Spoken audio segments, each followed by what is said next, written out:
He is brilliant. ஆனா அடிக்கடி ரொம்ப டயர்ட் ஆயிடுறான். Lion Date Syrup நோய் எதிர்ப்பு சக்தி அதிகமா இருக்கு. தினமும் 2 ஸ்பூன். வணக்கம். குடியரசுத் தலைவரின் உரை மீதான நன்றி தெரிவிக்கும் தீர்மானத்தில் உரையாற்றக்கூடிய இந்த அரிய வாய்ப்பை எனக்கு வழங்கியமைக்காக முதலில் என்னுடைய நன்றியை உரித்தாக்குகிறேன். மேதகு குடியரசுத் தலைவர் அவர்களின் உரை பட்ஜெட்டுக்கான ஒரு முன்னோட்ட அறிக்கை என்று நாம் கூறலாம். நிதிநிலை அறிக்கையில் இந்த அரசு என்ன அறிவிக்கப் போகிறது என்பதை முன்கூட்டியே அறிவிக்கக்கூடிய ஒரு உரையாக குடியரசுத் தலைவரின் உரை அமைவது இயல்பானது. அந்த வகையிலே பார்க்கிற போது பட்ஜெட்டும் அந்த நிதிநிலை அறிக்கையும் சரி, குடியரசுத் தலைவர் உரையும் சரி, நம்பிக்கை ஊட்டுவதாக இல்லை. பட்டியல் சமூகத்தினர், பழங்குடியினர், சிறுபான்மையினர், இதர பிற்படுத்தப்பட்ட வகுப்பினர் உள்ளிட்ட விளிம்புநிலை மக்களுக்கு மிகுந்த ஏமாற்றத்தை அளிக்கும் உரையாக குடியரசுத் தலைவரின் உரை அமைந்திருக்கிறது என்பதை வேதனையோடு நான் குறிப்பிட கடமைப்பட்டிருக்கிறேன். அவற்றில் பல குறிப்புகளை நான் சுட்டிக்காட்ட விழைகிறேன். 25 கோடி மக்களை வறுமையிலிருந்து மீட்டிருப்பதாக சிலாகித்து பேசியிருக்கிறார் குடியரசுத் தலைவர். ஆனால் இன்னும் கோடானு கோடி மக்கள் வறுமையிலே உழன்று கொண்டிருக்கிறார்கள், விலைவாசி உயர்வால் அல்லல் பெற்றுக் கொண்டிருக்கிறார்கள் என்பது குடியரசுத் தலைவரின் பார்வைக்கு வரவில்லையோ என்கிற வேதனை மிஞ்சுகிறது. 3 கோடி வீடுகளை புதிதாக கட்டப்போவதாகவும் பெருமை பொங்க கூறியிருக்கிறார் குடியரசுத் தலைவர் அவர்கள். கடந்த பட்ஜெட்டின் போது, கடந்த கூட்டத்தொடரின் போது குடியரசுத் தலைவர் அறிவித்த பல அறிவிப்புகளை இந்த கூட்டத்திலும் அறிவித்திருக்கிறார். அதிலே ஒன்றுதான் இந்த வீடு கட்டும் திட்டம், பிரதமரின் வீடு கட்டும் திட்டம். கடந்த முறை 54,500 கோடி ரூபாய் ஒதுக்கீடு செய்து அதில் 32,400 கோடி மட்டுமே செலவழித்திருக்கிறது அரசு. சரிபாதியாக செலவை குறைத்து விட்டார்கள். 22,100 கோடி ரூபாய் செலவிடவில்லை.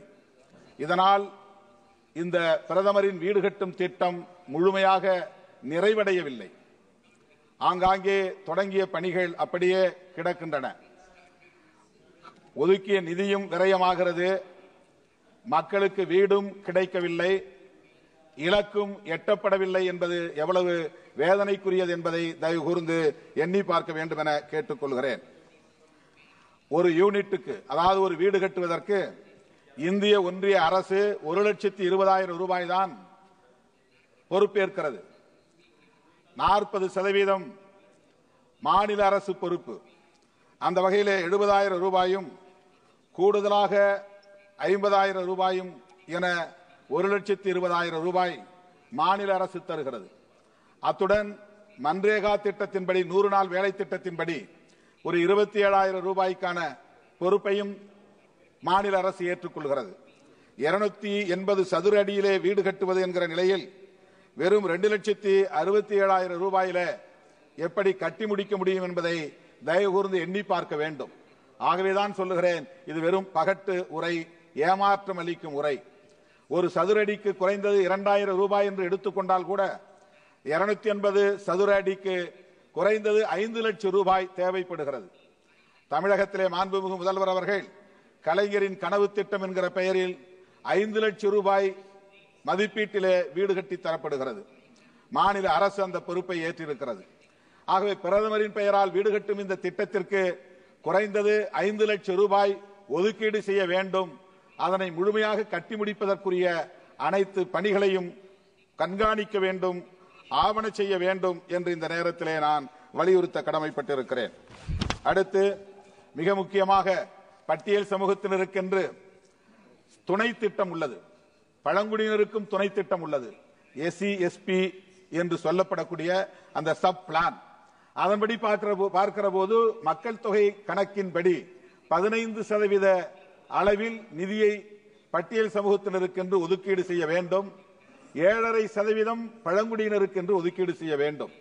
அதுதான் துணை திட்டத்தின் அடிப்படையாகும். 50,65,000 கோடி நம்முடைய செலவு திட்டம் இந்த அரசு அறிவித்திருக்கிறது. அதிலே 15% என்று எடுத்துக்கொண்டால் 7,59,081 கோடி ஒதுக்கீடு செய்ய வேண்டும். அதுதான் நியாயமானது. ஆனால் வெறுமனே 1,68,478 கோடி ரூபாய் மட்டுமே ஒதுக்கீடு செய்து அவர்கள் 5,91,000 கோடி, ஏறத்தாழ 6 லட்சம் கோடியை மறைக்கிறார்கள் அல்லது செலவிட மறுக்கிறார்கள். இது இந்த மக்களை ஏமாற்றுகிற, வஞ்சிக்கிற மிக மோசமான ஒரு நடவடிக்கை என்பதை தெரிவித்துக் கொள்கிறேன். அதேபோல்தான் பழங்குடியினருக்கும் ஏமாற்றப்படுகிறது. மிக முக்கியமான இன்னொன்றையும் நான் குறிப்பிட்டு முடிக்க விரும்புகிறேன்.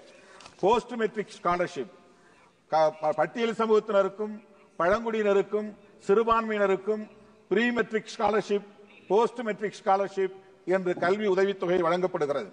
கடந்த பட்ஜெட்டில் 6,360 கோடி ரூபாய் ஒதுக்கீடு செய்யப்பட்டது. ஆனால் 760 கோடி ரூபாயை செலவு செய்யவில்லை. ஓவர்சீஸ் கடல் கடந்து படிக்கக்கூடிய மாணவர்களுக்கான ஸ்காலர்ஷிப் மிக சொற்பமாக ஒதுக்கீடு செய்யப்பட்டிருக்கிறது. இது இந்த மக்களுக்கு செய்யப்படுகிற ஒரு ஓரவஞ்சனை என்பதை நான் தெரிவித்துக் கொள்கிறேன். மிக முக்கியமாக சிறுபான்மை சமூகத்தினரை சார்ந்த மாணவர்களுக்கு ப்ரீ மெட்ரிக் ஸ்காலர்ஷிப் போன முறை 326 கோடி ரூபாய், இந்த முறை அந்த 326 கோடி ரூபாயில் வெறும் 90 கோடி தான் செலவு செய்திருக்கிறார்கள். இப்போது 195 கோடி தான் ஒதுக்கீடு செய்யப்பட்டிருக்கிறது. இது ப்ரீ மெட்ரிக். போஸ்ட் மெட்ரிக் ஸ்காலர்ஷிப்பில் கடந்த முறை 1,145 கோடி, அதில் வெறும் 344 கோடி தான் செலவு செய்யப்பட்டிருக்கிறது. இப்போது அதையும் 700 கோடி குறைத்து 413.9 கோடி தான் ஒதுக்கீடு செய்யப்பட்டிருக்கிறது. இது திட்டமிட்டு சிறுபான்மையினரின் கல்வியை அழித்தொழிக்கக்கூடிய, சிதைக்கக்கூடிய, அவர்களை இருட்டிலே தள்ளக்கூடிய ஒரு மோசமான சதி முயற்சி என்பதை இந்த நேரத்தில் நான் சொல்லிக்கொள்ள கடமைப்பட்டிருக்கிறேன். குடியரசுத் தலைவர் உரை பாஜக அரசை பாராட்டுகிற வெறும் பகட்டு உரையாகத்தான் இருக்கிறதே தவிர ஒரே முடித்துக் கொள்கிறேன். No, I have given you 2 minutes more than I have given you 2 minutes more than what is allotted to you. Thank you. Please go ahead. Taste Daily. Taste the Daily.